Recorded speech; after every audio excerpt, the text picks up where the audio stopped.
Bu videoda Optimus elektrik şömine modellerinden kaset 400'ü inceleyeceğiz ve bakım ihtiyaçlarını anlatmaya çalışacağız. Şu anda izlediğiniz ürünün normal çalışma şeklini ve alev efektini göstermektedir.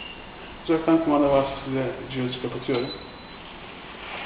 Öncelikle tüm üstten servis verilen modellerde olduğu gibi uzun setin yerinden çıkarıyorum.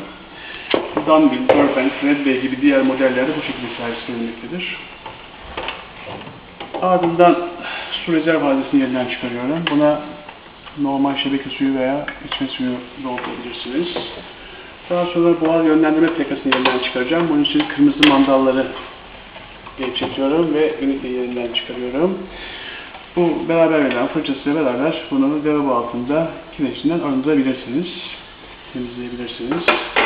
Daha sonra buharlaştırma elemanı dediğimiz bu üniteyi kablosuyla beraber söküp dışarı alıyorum. Bunu gördüğünüz yine beraber verilen fırçayla bu altın rengi olan kısmını hassas bir şekilde temizleyebiliyorsunuz. Kirecini arındırmanız gerekiyor. Yine lavabo altını yıkayabiliyorsunuz. Önemli bir parçadır bu eleman.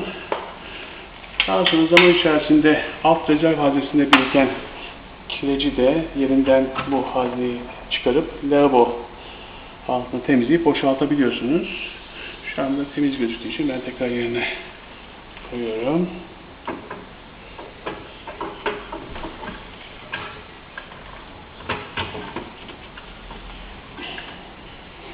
Bu buharlaşma ünitesini tırnağı yine alttaki boşluğuna gelecek şekilde, boşluğuna bir yerine gelecek şekilde yerleştiriyorsunuz.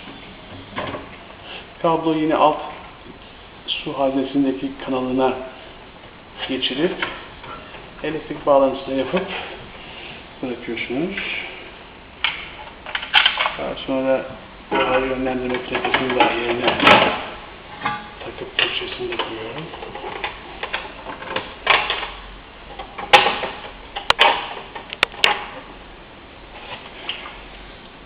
Bu bakım işlemi cihaz çalıştığı sürece haftada bir, 10 günde bir yapılması öngörülen bir bakımdır. Yapılmadığı zaman ürün kısa zamanda çalışmaz, kullanılmaz hale gelecektir. Onun için sonra yerine taşımaktadır.